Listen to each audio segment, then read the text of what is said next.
Scott Burnside, ESPN.com, coming to you from Atlanta, Georgia, and far away to the north. Pierre LeBrun in Toronto. Pierre, it's a trade deadline coming up fast. The rumors are everywhere. And it was interesting to see Keith Ballard of the Vancouver Canucks go down the other night.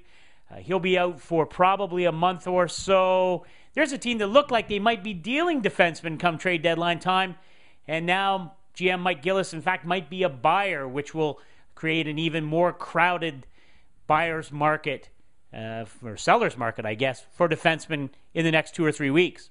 You know what, Scotty? I don't think the Vancouver Canucks, even before top defenseman Alexander Edler got hurt before the All-Star game, even before, obviously, Keith Ballard got hurt this week, I don't think they were ever going to get rid of one of those defensemen that they had. I remember having a conversation with Mike Gillis on the eve of the season. I was out there for training camp, and I was asking about, when Sammy Salo came back at some point during the year that would give you 9 NHL defensemen. And he said, listen, Pierre, we went into the second round 2 years in a row against Chicago with half a blue line. They had had so many injuries 2 years in a row going into the second round of the playoffs. And one thing they had realized, especially out west where the travel schedule is more grueling and taxing on the players, you can't have enough defensemen. And it reminds me a lot about the way that teams in baseball load up on pitching come the trade deadline. You can't have enough arms. Well, it seems like in hockey, the same occurs on the blue line. In fact, I spoke to Bruins GM Peter Chiarelli on Wednesday morning, Scotty, and he said, you know what? He had just done his list of where he thinks teams are trying to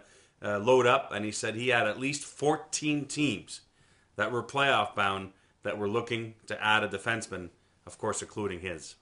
Well, it's interesting, too, and especially from the outside, when you think of teams that you think, oh, they're already set. I think of the Pittsburgh Penguins, and certainly before Evgeny Malkin went down for the balance of the regular season, and with Sidney Crosby's return still up in the air, obviously the pressure on GM Ray Shero is to find some offensive help.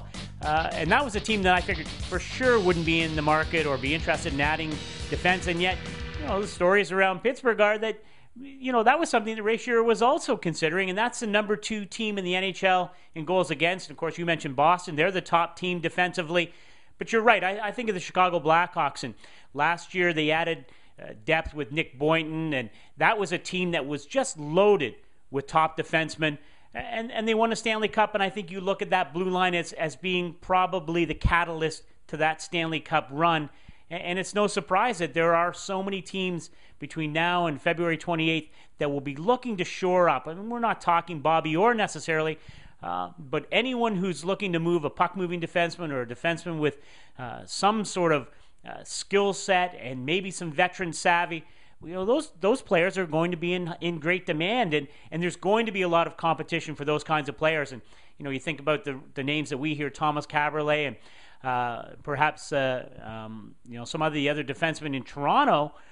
There are going to be a lot of the same teams looking for those same players, which I think is going to make for an interesting look at the marketplace, because teams are so reluctant to give up top picks and assets.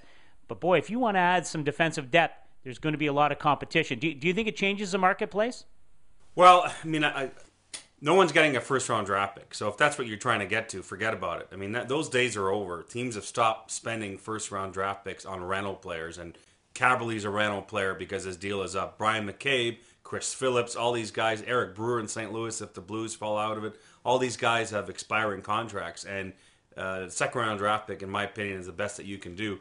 But it's interesting. In the case of Phillips and Caberlet and Brian McCabe, if those guys are indeed moved, they all have no trade clauses. And so the players, just to add a wrinkle to all this, kind of control where they're going. And I think in the case of Caberlet, if he does end up wanting to leave Toronto, I think he wants to stay in the East.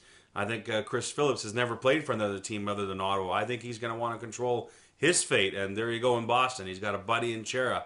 Montreal is not too far away from where he lives in Ottawa. So the players will have as much a say, Scotty, in what happens February 28th as the teams that they're offering a package. What I'm getting to is one team may offer this team the best possible package, but because this player has a no trade clause, he will decide whether or not that package goes through. And it's just another sort of complication as we get to the 28th. Well, you're absolutely right, and it is going to be fascinating as we move down, because there isn't a dominant player. I mean, I guess maybe Thomas Caberlet is as close as there is to a a true power play quarterback, puck-moving defenseman that could be on the move. I guess Brian McCabe maybe a little bit in that category, but certainly it is more about depth, filling in the holes, hoping that you've got enough depth for a long playoff run as opposed to adding that home run piece perhaps. But as always, it's going to be interesting to see how it plays out. Stay with us, of course, for your NHL coverage here at ESPN.com because we're going to be on top of this in the next 2 or 3 weeks. For Pierre LeBrun in Toronto, I'm Scott Burnside in Atlanta.